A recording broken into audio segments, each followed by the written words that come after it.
¿Qué hacer o cómo enfocamos las infecciones por gérmenes multidrogresistentes en geriatría?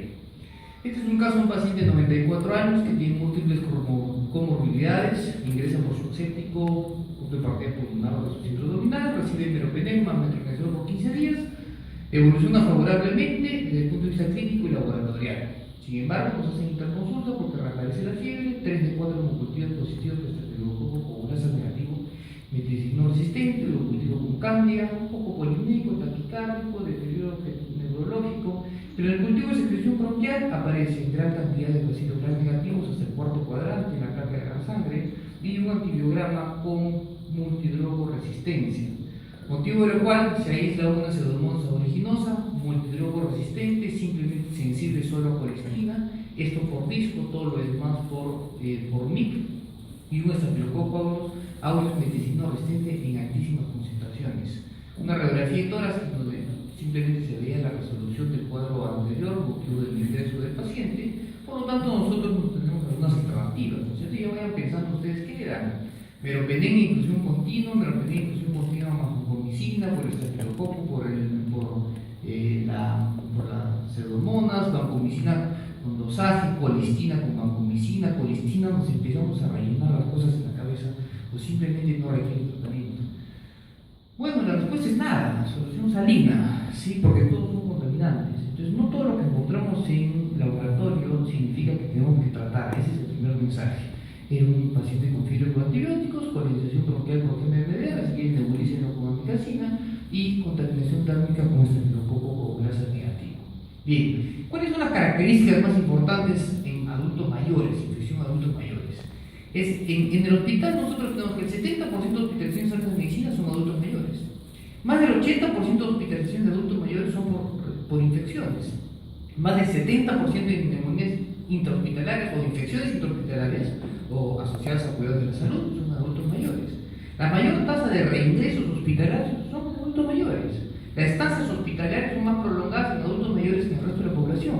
Y existe una alta colonización de gérmenes multidrogresistentes en el hospital, ¿sí? Y en casas de reposo. Por lo tanto, de hecho, los adultos mayores son un foco muy importante de gérmenes multidrogresistentes. Algunos principios generales. Un proceso infeccioso hay que abordarlo desde este punto de vista. Primero tenemos que saber qué foco infeccioso es el que yo estoy tratando. Segundo, qué germen es el más probable. Tenemos que tener un cultivo para iniciar un tratamiento. Y según el germen más probable, yo sé su patogenicidad y sé los mecanismos de resistencia que portan estos gérmenes. Y segundo, qué antibiótico necesario voy a dar. Y en ese sentido, tengo que saber su farmacocinética y su farmacodinámica. El foco infeccioso lo voy a determinar por la clínica, imágenes, laboratorio. El germen más probable, esto es lo más importante, epidemiología, mapas microbiológicos, laboratorio, un buen laboratorio de microbiología, un buen laboratorio de biología molecular y para el PKPD tengo que saber su función renal, función hepática, o sea, antibióticos. En resumen, no es que dice el antibiograma a ver qué le doy a mi paciente. Es todo un conjunto de variables que yo tengo que tener en conocimiento para lograr un éxito terapéutico en mi paciente. Otro principio básico, que fíjense qué pasaba desde la generación, la aparición de un antibiótico hasta su resistencia. ¿Qué pasaba antes y qué pasa ahora? Es rapidísimo. ¿Y eso qué hace? No hay antibióticos, señores. No es negocio para la industria farmacéutica. Por lo tanto, tenemos que tener conciencia de lo que tenemos que hacer para frenar esta epidemia. Obviamente, aparecen diferentes antibióticos que de diferentes blancos y la bacteria no es tonta, necesita sobrevivir. Son más inteligentes que los humanos, eso es un hecho. Por lo tanto, aparecen diferentes mecanismos de resistencia y un ejemplo son las beta-lactamasas.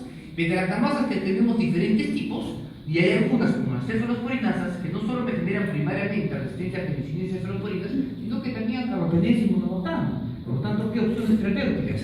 Y estas beta-lactamasas viajan en plasmios y viajan en plasmios con transposomas que también generan resistencias a quinolonas, aminoglucósidos, etcétera, etcétera, etcétera. Por lo tanto, el problema es mucho más que serio. ¿Y qué es lo que sucede? ¿Por qué se generan estos? Esto es el famoso proceso de selección. El proceso de selección es que yo tengo la bacteria infectante. Por naturaleza, una de ellas probablemente tiene mutaciones en diferentes blancos de los antibióticos.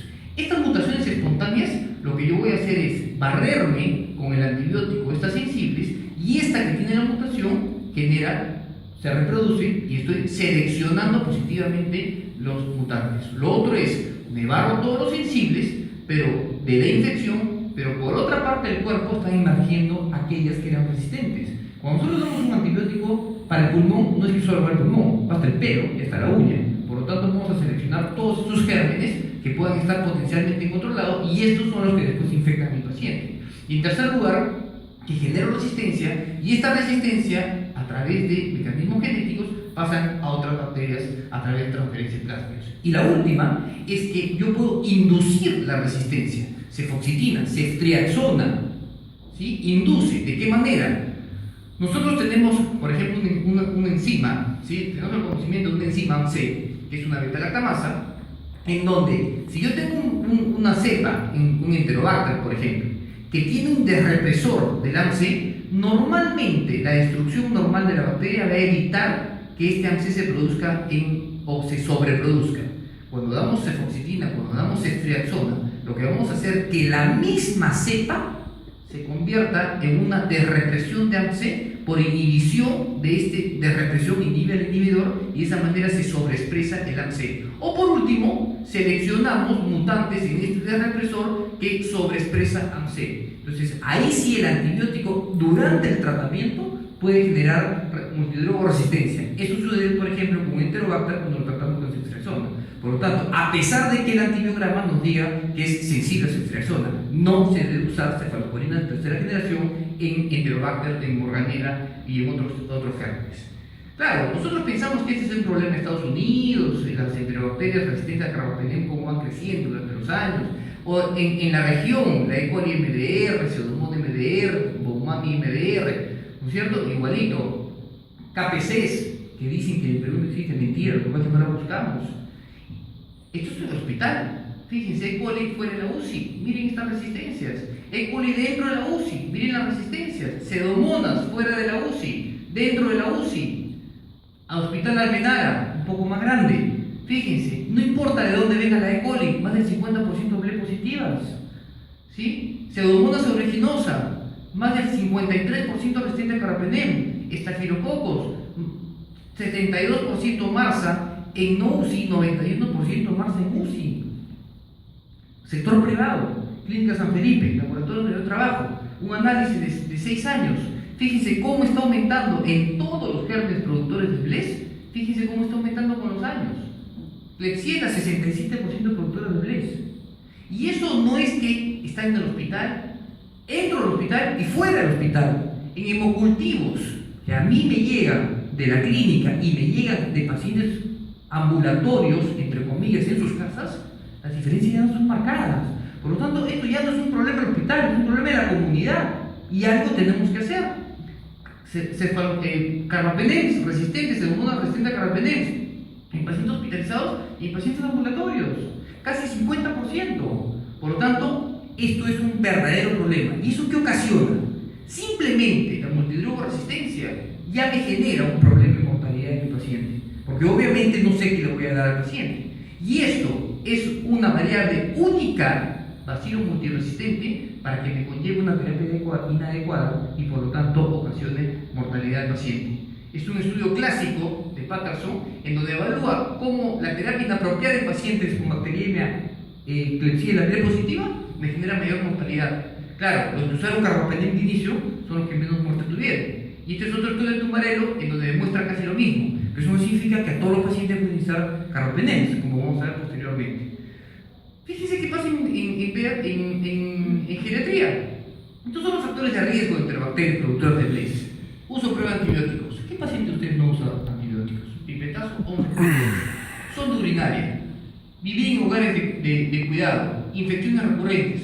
Todo esto es sus pacientes. Para portadores de KPC, exposición previa a antibióticos, traslado a diferentes unidades. Para Pseudomonas aeruginosa MDR, uso previo de antibióticos, mayor de 90 años, estar postrado en cama. Entonces, los pacientes gerontes tienen todas las condiciones para portar gérmenes multidrogorresistentes. Muy bien, ¿qué hacer? Acá tenemos un cuadro en donde los principales gérmenes que infectan a los pacientes y que portan estos tipos de multidrogoresistencias bajo diferentes mecanismos. 1, 2, 3, 4 opciones. Eso nos queda. Que les tengo que venir a hablar cómo se usa la colistina. No tiene un sentido, ese no es el objetivo de la charla, ¿correcto? Y segundo, ya, ok, usen colistina, van a ver cuántas nefrotoxicidades vamos a generar en nuestros pacientes. Esa es la opción en este momento. Antibiótico de 1929, y que se dejó usar por nefrotoxicidad. Hoy día lo estamos vendiendo. Y encima, lo que cuesta 10 centavos producirlo, lo venden en $450 el pollo. ¿Sí? Y eso es por culpa de quién, señores, de nosotros, los médicos. ¿Correcto? Ahora, queremos optimizar tratamiento, nos encanta tratar, nos fascina tratar, ¿no es cierto? Ok, usemos terapia combinada, dosificación. Este es un estudio donde demostró que si la terapia combinada hubiese sido utilizada, hubiésemos mejorado con un carbapenem de 89 a 94% de sobrevida, cefepime de 83 a 89, pipetazo de 79 a 91, si es que hubiésemos usado un aminoglucósido. Sin embargo, el año pasado salió una revisión en Cochrane que nos dice más de 7.873, señores, la adición de un aminoglucósido no mejora la sobrevida y es más, aumenta la posibilidad de nefrotoxicidad. ¿Sí? Ahora, por otro lado, infusiones prolongadas también está de moda, ¿cierto? Ahora, tiene un sentido la infusión prolongada. La infusión prolongada es porque acá tenemos el MIC de la bacteria, acá tenemos el tiempo y acá tenemos la concentración, ¿no es cierto? Del MIC. Entonces, los antibióticos en especial beta-lactámicos son tiempo dependientes. ¿Qué significa eso? Que todo el tiempo deben estar por encima del MIC de la bacteria. En el momento que están debajo del MIC de la bacteria, esta bacteria se va a estar reproduciendo. Por lo tanto, la idea es mantener la mayor cantidad de tiempo el antibiótico y de esa manera se logra con la infusión continua de un antibiótico. Neumonías asociadas al ventilador, por ejemplo, por Pseudomonas aeruginosa, infusión continua versus infusión intermitente, sí, definitivamente mejora independientemente del MIC que tenga la Pseudomonas.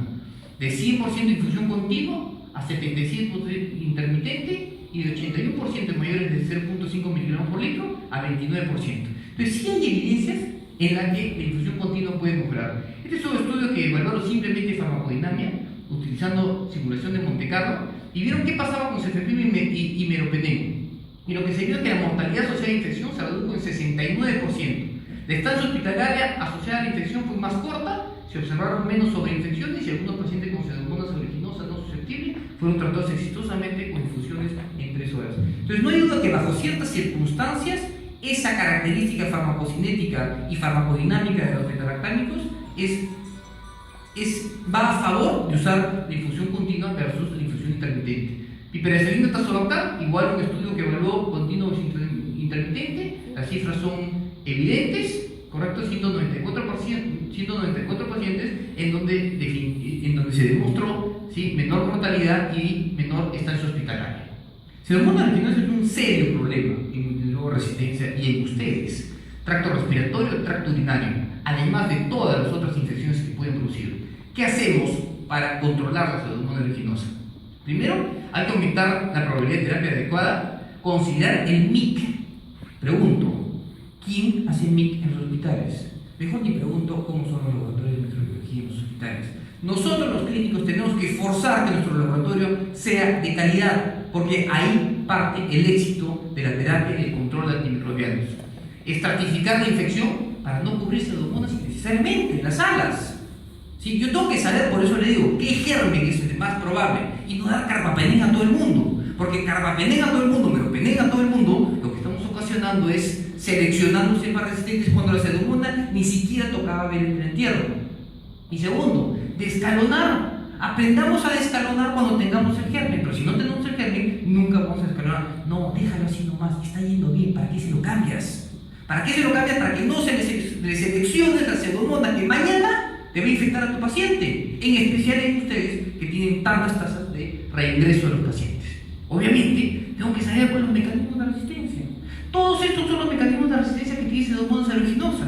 Y de esa manera, conociendo los mecanismos de resistencia, no voy a decir, no, mira, el laboratorio se equivocó. Me he dicho que es sensible a ceftazidima y resistente a meropenem. No, sí, bombas de flujo te dan esos mecanismos. Entonces yo tengo que conocer los mecanismos de resistencia que tienen los gérmenes para saber si le hago caso o no le hago caso al antibiograma que está generando.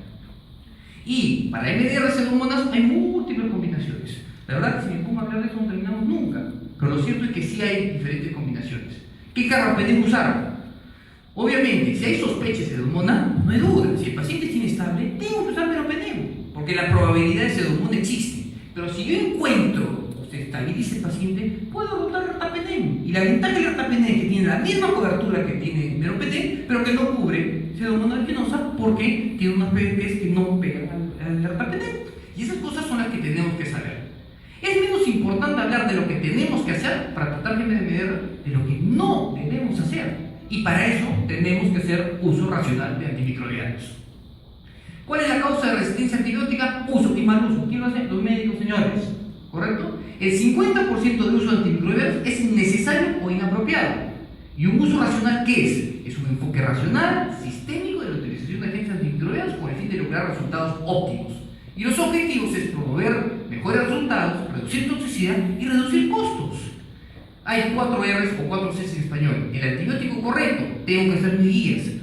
La dosis correcta, tengo que optimizar dosis. El tiempo correcto y con la duración correcta. Y, fíjense, 2001, publicamos este estudio en donde evaluamos qué antibióticos usamos en el hospital. Y ojo, el Hospital de la Fuerza Aérea tiene todos los antibióticos, ¿sí? En donde vemos, acá están otros betalactámicos. Y dentro de otros betalactámicos, solo 25% es meropenem. Ahorita les voy a contar cómo estamos usando el meropenem en el hospital y en otros sitios. Es importante tener germen sí, porque mapa microbiológico y tenerlos, un mapa de hemocultivos es fundamental. Vayan a sus laboratorios y pregunten cuántos hemocultivos salen positivos, y lo que salen positivos cuáles son verdaderas infecciones. Y para eso hay que tener consideraciones. ¿Cuándo tomar la muestra? Olvídense de esto, por favor, sáquense de la cabeza. Hemocultivo con fiebre, mentira. Eso no se ha dicho nunca. Hay una historia que después la podemos contar, pero nunca se ha dicho que el hemocultivo tiene que ser con fiebre. ¿Cuándo tomar? A la sospecha de bacteriemia. ¿Cuánto demuestra tomar 10 mililitros? Échense un vistazo a ver cuánto toman los del laboratorio. ¿Cuántas muestras tomar? Mínimo 2 sets de 2 en 24 horas. Un set es anaerobio y anaeróbico. Señores, hay que limpiar, hay que enseñar a los flebotomistas, hay que limpiar los catéteres antes de tomar las muestras. Métodos tradicionales tienen que conocer cuáles tienen en su hospital. Y obviamente en el futuro vienen métodos moleculares muy interesantes. Fíjense, nosotros como hacer un programita muy sencillo en el hospital, dijimos, cada vez que el médico nos pide un hemocultivo, yo, sistema, le voy a generar 2 etiquetas y le voy a tomar 2 hemocultivos a tu paciente. Si me pide 2, le voy a tomar 4. Si me pide 3, paro. ¿Quién maneja la parte de cuántos hemocultivos tomar? Era el laboratorio, no el clínico. ¿Funcionó? Claro que funcionó. Fíjense cómo empezó a aumentar el número de aislamientos. Ya casi no teníamos ningún paciente con un solo frasco.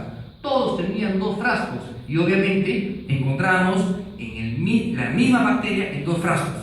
Y encima patógena. Esa es una verdadera enfermedad de torrente sanguíneo, con algo tan sencillo. Las soluciones en medicina normalmente de los problemas complejos tienen soluciones muy sencillas. ¿Funcionó? Claro que sí funcionó. Y encontramos todos los gérmenes asociados a diferentes infecciones.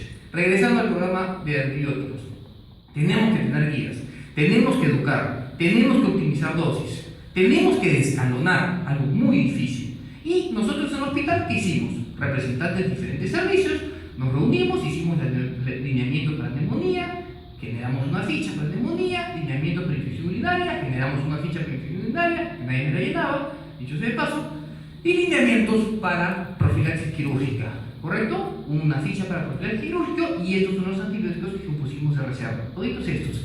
Fue una bronca realmente tremenda y los geriatras son testigos de eso.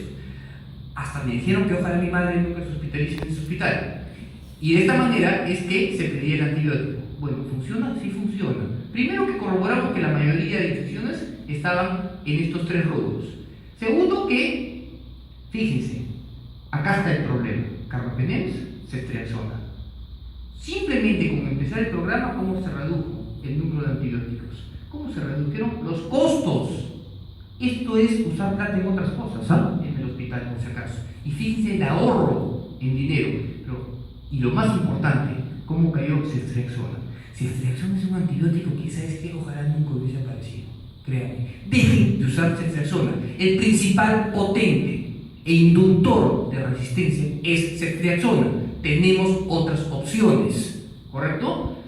Y lo que sí, poco podemos hacer, ¿se acuerdan del grafiquito, ¿no es cierto? De 2001, ya este es del 2013, 2014, carbapenems. Es impresionante. ¿Y eso es por qué? Por la gran cantidad de multidrogoresistencia que tenemos en el hospital.